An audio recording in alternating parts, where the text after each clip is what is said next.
അങ്ങനെ നമ്മുടെ one plus finally ചൈനയിൽ അവരുടെ OnePlus ace racing edition എന്ന് പറയുന്ന ഒരു സ്മാർട്ട് ഫോൺ ലോഞ്ച് ചെയ്ത് കഴിഞ്ഞു.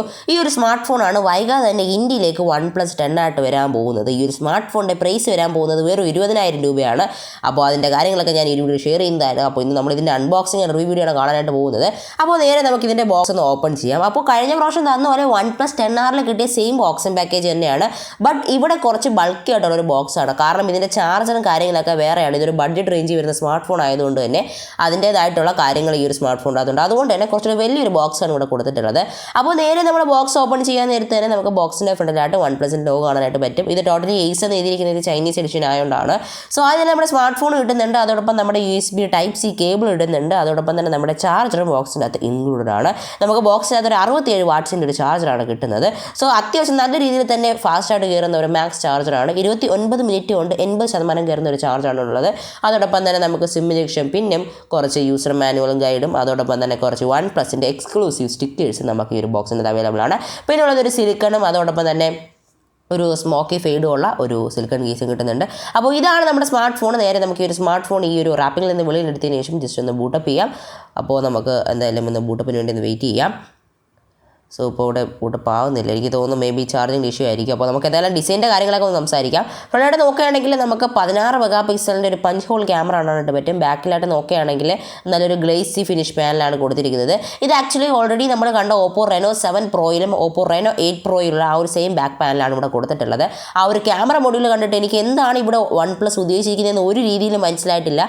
പക്ഷേ എനിക്ക് തോന്നിയത് എന്താണെന്ന് വെച്ച് കഴിഞ്ഞാൽ ഇത് ഓപ്പോയുടെ റെനോ 8 പ്രോയുടെ ഒരു റീബ്രാൻഡഡ് വെർഷൻ ആണെന്നാണ്. കാരണം ആ ഒരു ക്യാമറ ആംഗിൾ സെയിം ആണ്. ബട്ട് ഡിസൈനിൽ കുറച്ച് വ്യത്യാസം വരുത്തുന്നുണ്ട്. അതോടൊപ്പം തന്നെ തൊട്ട് താഴെ അതായത് 4ാമത്തെ ഒരു ക്യാമറ ആയിട്ട് അവിടെ വെച്ചിട്ടില്ല. അവിടെ എഴുതിയിരിക്കുന്നത് 64 പ്രൈമറി ക്യാമറ എന്നാണ്. എനിക്ക് ഈ ഒരു ഡിസൈൻ കണ്ടിട്ട് എന്തോ വലിയ രീതിയിൽ ഇഷ്ടപ്പെട്ടില്ല. ബട്ട് മേ ബി നമ്മളൊരു സ്മാർട്ട് ഫോണിന് കേസ് വാങ്ങിച്ചിടായിരുന്നെങ്കിൽ കുറച്ചുകൂടെ ലുക്ക് ആയേനെ. ഐ മീൻ നമ്മളിപ്പോൾ ഒരു ബ്ലാക്ക് കേസോ അല്ലെങ്കിൽ എന്താ പറയുക വേറെ എന്തെങ്കിലും ബാക്ക് കവർ ഇടുകയാണെങ്കിൽ ഈ ഒരു സ്മാർട്ട് ഫോണിൻ്റെ ക്യാമറ മോഡലിൽ നല്ല ലുക്കായിരിക്കും. അതർവൈസ് ഒരു ലുക്കും ഇല്ല. എന്ത് ഡിസൈനാണ് വൺ പ്ലസ് ഇവിടെ സൃഷ്ടിച്ച് വെച്ചിരിക്കുന്നത് എനിക്ക് ഒരു രീതിയിലും മനസ്സിലാവുന്നില്ല.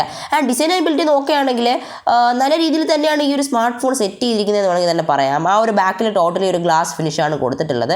അതോടൊപ്പം തന്നെ നമുക്ക് ഇവിടെ അലർട്ട് സ്ലൈഡർ കിട്ടുന്നുണ്ട്. അതോടൊപ്പം തന്നെ ഇതിൻ്റെ അകത്ത് നമുക്ക് ഇൻ ഡിസ്പ്ലേ ഫിംഗർ പ്രിൻ്റ് അല്ല ലഭിക്കുന്നത്. ഇതിന് പകരം നമുക്ക് ഈ ഒരു സാഡ് ഭാഗത്തായിട്ടൊക്കെ നമുക്ക് എന്താ പറയുക പവർ കീയിലാണ് നമ്മുടെ ഫിംഗർ പ്രിൻ്റ് കൊടുത്തിട്ടുള്ളത്. ഇതിൻ്റെ തിക്നെസ്സും കാര്യങ്ങളൊക്കെ നോക്കുകയാണെങ്കിൽ വളരെ ചെറിയ രീതിയിലാണ് തിക്നെസ്സും കാര്യങ്ങളും ചെയ്തിട്ടുള്ളത്.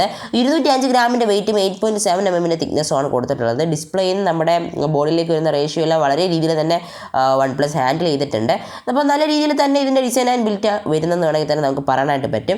ഇത് നമ്മൾ നോക്കുന്നത് ഇതിൻ്റെ ക്യാമറ സൈഡാണ്. സോ ക്യാമറ സൈഡാണ് എല്ലാവരും നോക്കുന്നത് വൺ പ്ലസ് ഫോൺ എടുക്കുമ്പോൾ. അപ്പോൾ ആക്ച്വലി ഇതെന്ന് പറയുന്നത് ഒരു എന്താ പറയുക ബഡ്ജറ്റ് റേഞ്ച് സ്മാർട്ട് ഫോണാണ്. അതുകൊണ്ട് തന്നെ ഇതിൻ്റെ ബാക്കിലായിട്ട് നമുക്കൊരു 64 മെഗാ പിക്സലിൻ്റെ ക്യാമറ ആണ് കാണാനായിട്ട് പറ്റുന്നത്. ഇത് നമ്മുടെ റിയൽമിയിൽ നമ്മൾ വന്ന ഒരു എന്താ പറയുക റിയൽമി എപ്പോഴും യൂസ് ചെയ്തുകൊണ്ടിരുന്ന ആ ഒരു സെയിം ക്യാമറയാണ് ഇവിടെ കൊണ്ടുവന്നിട്ടുള്ളത്. അതോടൊപ്പം 8 മെഗാ പിക്സലിൻ്റെ എന്താ പറയുക രണ്ടാമത്തെ ഒരു ക്യാമറയും അതോടൊപ്പം മൂന്നാമതായി നമുക്ക് 2 മെഗാ പിക്സലിൻ്റെ മാക്രോ ക്യാമറയും നമുക്ക് ഇവിടെ കൊടുത്തിട്ടുണ്ട്. താഴെ 3.5 mm ഓഡിയോ ജാക്ക് ലഭിക്കുന്നുണ്ട്. നിങ്ങൾക്ക് അറിയാം ഇതൊരു ബഡ്ജറ്റ് ഫോണാണ്. അതുകൊണ്ടാണ് 3.5 mm ഓഡിയോ ജാക്ക് ഇവിടെ ഇൻക്ലൂഡ് ചെയ്തിരിക്കുന്നത്. തൊട്ട് നടുക്ക് ഭാഗത്തായിട്ട് തന്നെ നമുക്ക് നമ്മുടെ എന്താ പറയുക ടൈപ്സ് എടുക്കാനുള്ള പോർട്ടും സ്പീക്കേഴ്സും മൈക്ക് നമുക്കിവിടെ കാണാനായിട്ട് പറ്റുന്നുണ്ട്. സോ ഇത്രയും കാര്യങ്ങളാണ് നമ്മുടെ വൺ പ്ലസിൻ്റെ 10 Pro design and build over റിവ്യൂവിൽ നമുക്ക് വരാനായിട്ട് പോകുന്നത്. 207 ഗ്രാമാണ് ഞാൻ ഓൾറെഡി പറഞ്ഞ പോലെ ഇതിൻ്റെ വെയിറ്റ് വരുന്നത്. സോ നല്ല രീതിയിലേക്ക് വെയിറ്റ് ഉണ്ടെന്ന് വേണമെങ്കിൽ തന്നെ പറയാം. കാരണം കുറച്ച് ഹെവിയാണ് സ്മാർട്ട് ഫോൺ. ഓക്കെ, സോ നമ്മൾ കേസ് ഇടുന്ന സമയത്ത് എന്തോ വലിയ രീതിയിൽ എനിക്ക് ഇഷ്ടപ്പെടുന്നില്ല. കാരണം മേ ബി അതിൻ്റെ ഡിസൈൻ വെച്ചിട്ടായിരിക്കാം. ബട്ട് വൺ പ്ലസ് എയ്സ് വെച്ച് നോക്കുകയാണെങ്കിൽ ഒരുപാടധികം നല്ലൊരു ഡിസൈൻ ഫോം ഫാക്ടർ കൊടുത്തിരിക്കുന്നത് വൺ പ്ലസ് എയ്സിൽ തന്നെയായിരിക്കും. കാരണം ഈ ഒരു ഫോണായ അല്ലെങ്കിൽ നമ്മുടെ ഈ ഒരു സ്മാർട്ട് ഫോണായ വൺ പ്ലസ് 10 അല്ലെങ്കിൽ വൺ പ്ലസ് എയ്സ് റേസിംഗ് എഡിഷൻ്റെ അകത്ത് വലിയ രീതിയിലുള്ള മാറ്റങ്ങളൊന്നും വൺ പ്ലസ് വരുത്തിയിട്ടില്ല. ഐ മീൻ ആ ഒരു ക്യാമറ ഡിസൈൻ കണ്ട് തന്നെ എനിക്ക് ഈ ഒരു സ്മാർട്ട് ഫോണിൽ വലിയ സാറ്റിസ്ഫൈഡ് അല്ല. ബട്ട് 20,000 രൂപയ്ക്കകത്ത് ഇത്രയും നല്ല സ്പെസിഫിക്കേഷൻസ് അതും വൺ പ്ലസിൻ്റെ ഓക്സിജൻ വോയിസ് കൊടുക്കുന്ന ഒരു ഫോൺ ആയതുകൊണ്ട് തന്നെ എനിക്കിത് ഒരുപാടധികം ഇഷ്ടപ്പെട്ടെന്ന് വേണമെങ്കിൽ തന്നെ പറയാം. അപ്പോൾ എന്താ പറയുക ഇതിൻ്റെ ഡിസൈൻ ആൻഡ് ഫാക്ടർ എനിക്ക് വലിയ രീതിയിൽ പിടിച്ചിട്ടില്ല. But specs wise this is a good smart phone എന്ന് വേണമെങ്കിൽ പറയാനായിട്ട് പറ്റും. ഇനി നമ്മൾ നോക്കാൻ പോകുന്നത് ഈ ഒരു സ്മാർട്ട് ഫോണിൻ്റെ പ്രോസസ്സറാണ്. മിഡടെക്കിൻ്റെ ഡിമെൻസിറ്റി 8100 എന്ന് പറയുന്ന ഒരു മാക്സ് CPU ആണ് അല്ലെങ്കിൽ ഒരു മാക്സ് ചിപ്സെറ്റ് ആണ് ഇതിനകത്ത് യൂസ് ചെയ്തിരിക്കുന്നത്. 5 nm പോകുന്ന ഒരു മാക്സ് ചിപ്സെറ്റ് ആണ്. അപ്പോൾ ഈ ഒരു ചിപ്സെറ്റ് കേട്ടപ്പോൾ തന്നെ നിങ്ങൾക്ക് മനസ്സിലായി കാണാം ഈ ഒരു ചിപ്സെറ്റുള്ള സ്മാർട്ട് ഫോണൊന്നും 20,000 രൂപയ്ക്ക് താഴെ വരില്ല എന്ന്. ബട്ട് വൺ പ്ലസ് അല്ലെങ്കിൽ ഇത് ഒഫീഷ്യലി പറഞ്ഞിട്ടുണ്ട് അവരുടെ വെബ്സൈറ്റിൽ തന്നെ ഇന്ത്യയിൽ തീർച്ചയായിട്ടും വരുന്നതായിരിക്കും. അതുപോലെ ഈ ഒരു 25,000 രൂപ പ്രൈസ് റേഞ്ചാണ് എന്നാണ് അവർ പറയുന്നത്. ബട്ട് ഇതിൻ്റെ തീർച്ചയായിട്ടും ഒരു 4GB 64GB വേരിയൻറ്റ് ഉറപ്പായും കാണും. കാരണം ഇത് ബഡ്ജറ്റ് കാറ്റഗറി ഇറങ്ങാൻ പോകുന്ന സ്മാർട്ട് ഫോണാണ്. അതുകൊണ്ടാണ് 20,000 രൂപയ്ക്ക് താഴെ ഈ ഒരു സ്മാർട്ട് ഫോൺ വരുന്നത്.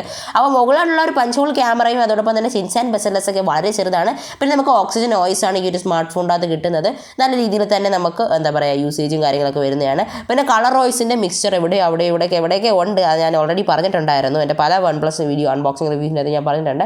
എന്നിട്ട് കളർ വോയിസിൻ്റെ ഇവിടെ OnePlus കൊടുത്തിട്ടുണ്ടെന്ന് വേണമെങ്കിൽ തന്നെ നമുക്ക് പറയാനായിട്ട് പറ്റും. അതുകൊണ്ട് തന്നെ വലിയ രീതിയിൽ ഞാൻ സാറ്റിസ്ഫൈഡ് അല്ല എന്ന് വേണമെങ്കിൽ തന്നെ പറയാം. സോ ഇതിൻ്റെ ഡിസ്പ്ലേയുടെ പിക്സൽസ് നോക്കുകയാണെങ്കിൽ വളരെ നല്ല രീതിയിൽ തന്നെ മെയിൻറ്റെയിൻ ചെയ്ത് നല്ല രീതിയിൽ തന്നെ സ്റ്റെബിലൈസ് ചെയ്ത് വെച്ചിട്ടുണ്ടെന്ന് വേണമെങ്കിൽ തന്നെ പറയാം. വളരെ എന്താ പറയുക നല്ലൊരു രീതിയിൽ തന്നെ ഇവിടെ സ്പെക്സും കാര്യങ്ങളൊക്കെ കൊടുത്തിട്ടുണ്ട്. സോ അതുകൊണ്ട് തന്നെ നമുക്ക് സ്പെക്സും കാര്യങ്ങളെല്ലാം അതിൻ്റെ പിക്സൽസും കാര്യങ്ങളും കൊടുത്തിട്ടുണ്ട്. അതുകൊണ്ട് തന്നെ നമുക്ക് പറയാം നല്ലൊരു ഡിസ്പ്ലേ ആണെന്ന് വേണമെങ്കിൽ തന്നെ പറയാം. IPS LCD ഡിസ്പ്ലേ ആണ്. ഞാൻ ഓൾറെഡി പറഞ്ഞിട്ടുണ്ടെന്ന് തോന്നുന്നു. IPS LCD ഡിസ്പ്ലേ ആണ്.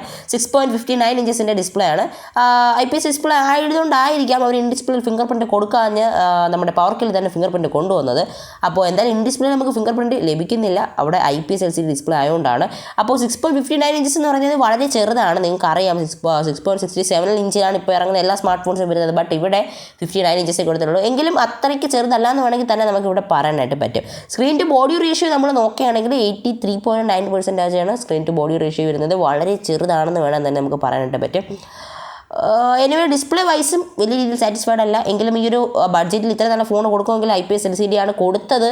അവിടെ AMOLED കൊടുക്കാമായിരുന്നു എന്ന് എനിക്ക് പേഴ്സണലി എൻ്റെ ഒരു ഒപ്പീനിയൻ ഞാൻ പറയുകയാണ്. എനിക്ക് നിങ്ങളുടെ കാര്യം എന്താണെന്ന് അറിയില്ല. അപ്പോൾ ഇതിൻ്റെ 3 വേരിയൻറ്റ് ഓൾറെഡി പറഞ്ഞ പോലെ തന്നെ 3 അല്ലെങ്കിൽ 4 വേരിയൻ്റ് ആയിരിക്കും വരുന്നത്.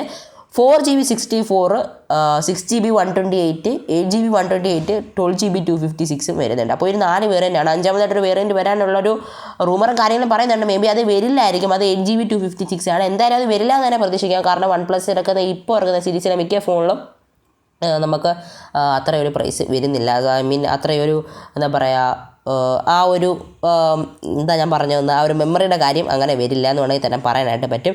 അപ്പോൾ ഇതിൻ്റെ എന്താ പറയുക 3.5 ഓഡിയോ ജാക്ക് ഉണ്ട്. അങ്ങനെ ഒരുപാടധികം സ്പെസിഫിക്കേഷൻസ് ഉള്ള ഫോണായിട്ടും എന്തുകൊണ്ടോ OnePlus ഇവിടെ ആ ഒരു എന്താ പറയുക എവിടെയോ എനിക്കെന്തോ വലിയ രീതിയിൽ സാറ്റിസ്ഫൈഡ് അല്ല ഈ ഒരു ഫോൺ. അപ്പോൾ ഞാനിത് ഇന്ത്യയിൽ ഇറങ്ങുകയാണെങ്കിൽ വൻ തോൽവിയായിരിക്കും എന്ന് വേണമെങ്കിൽ തന്നെ പറയാനായിട്ട് പറ്റും. മെയിനായിട്ട് ഇതിൻ്റെ ക്യാമറ ഡിസൈനാണ്. ബട്ട് ആ ഒരു 4ാമത്തെ ക്യാമറയിൽ ഒരു ക്യാമറയും കൂടെ, അതായത് ആ 4ാമത്തെ ഒരു ക്യാമറ കിട്ടുന്ന സ്പേസിലും കൂടെ ഒരു ക്യാമറയും കൂടെ ഉണ്ടായിരുന്നെങ്കിൽ കുറച്ചുകൂടെ സാറ്റിസ്ഫൈഡ് ആയേനെ മിക്ക ആൾക്കാരും. ആ ഒരു ക്യാമറ ഡിസൈൻ കണ്ടപ്പോൾ തന്നെ ഒരുപാടധികം ആൾക്കാർ ഈ ഒരു സ്മാർട്ട് ഫോൺ വെറുത്തു എന്നാണ് ഞാൻ പ്രതീക്ഷിക്കുന്നത്.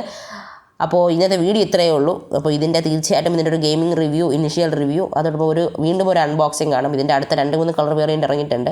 അതിൻ്റെ അൺബോക്സിംഗ് കാണും. അതിനകത്ത് മാക്സിമം ഞാൻ ഷോർട്ടായിട്ട് കുറച്ചൊരു വീഡിയോ ഒക്കെ ചെയ്യുന്നതായിരിക്കും. അപ്പോൾ ഇന്നത്തെ വീഡിയോ ഇത്രയേ ഉള്ളൂ. വീഡിയോ ഇഷ്ടപ്പെട്ട് ഞാൻ ലൈക്ക് ചെയ്യാനും ഷെയർ ചെയ്യാനും ഞാൻ സബ്സ്ക്രൈബ് ചെയ്യാനും മറക്കണ്ട. അപ്പോൾ അടുത്തൊരു വീഡിയോ കണ്ടുമുട്ടാം. Until then this is Athyan signing off. By.